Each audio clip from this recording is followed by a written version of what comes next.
You buy a new book. You feel excited. You read a few pages, maybe a chapter. Then life happens. You get busy, tired, distracted. The book waits on your nightstand. Weeks go by, and there it is, unfinished. Again, it's not that you don't want to read. You just haven't found a rhythm that works for you. It's not about willpower.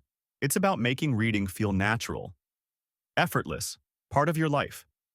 In this video, let's explore how to build a reading habit that lasts, without pressure, guilt, or goals that burn out. Reading is one of the simplest habits with the biggest rewards. It sharpens your mind, calms your thoughts, and reminds you to slow down. But the world we live in pulls us the other way, towards speed, distraction, and noise. So even though we want to read more, we struggle to make it part of our everyday life. This video isn't about reading faster or finishing 52 books a year. It's about building a small, steady reading habit that fits your real life, however full, messy, or unpredictable it is.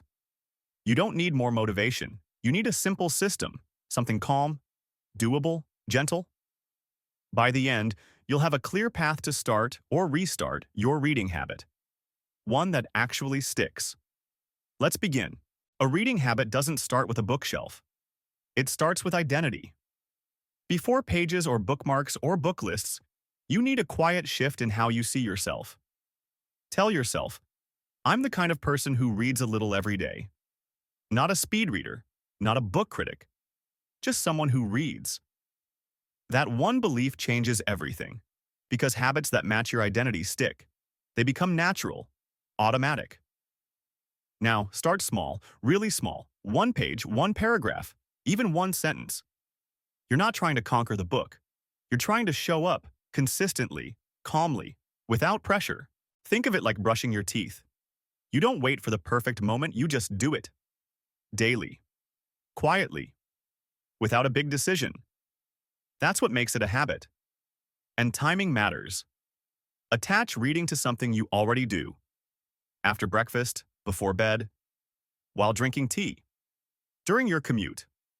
When you link reading to an existing routine, you don't have to rely on motivation. It just becomes part of the flow. Make it automatic. If your phone is always within reach, place a book in that same spot instead.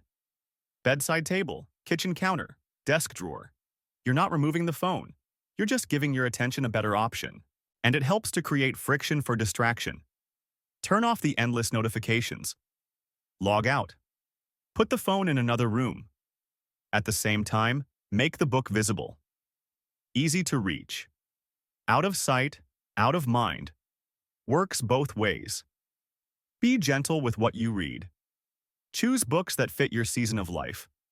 Don't force yourself through something just because it's popular or important. If you're tired, maybe light fiction is what you need. If your mind feels open, nonfiction might spark something. Read what feels right. You can always change tomorrow. Let go of guilt. Missing a day is normal. Quitting a book is fine. Reading slowly is not a flaw. You're not falling behind. There's no behind. The only thing that matters is that you return to the habit. If reading starts to feel like a chore, simplify. Try shorter formats, essays, articles, poetry, even children's books. They still count. They still nourish your mind. And don't forget audiobooks. You can listen while walking the dog, doing dishes, or commuting. It's still reading, still learning, still showing up. Reading is not a race. There's nothing to win. It's a habit of attention, of slowing down, of listening to one voice at a time. Even 5 quiet minutes can change the tone of your day. A short story, a single idea, one page of stillness. And one last thing, talk about what you read. Not in a big way, just simply. Mention a quote to a friend, text a thought to someone, jot it down in your notebook. When you share what you read, it becomes part of your life, not just something you consume. It sticks. And when reading starts to stick, your mind starts to open, gently, steadily, beautifully. So, how do you build a reading habit that sticks? You start with identity, not goals, not page counts. Just a quiet belief. I'm the kind of person who reads. Then you make it easy to begin. 1 page, 1 minute, no pressure. You tie it to your routine. You make it visible. You reduce distractions. You read what fits your energy.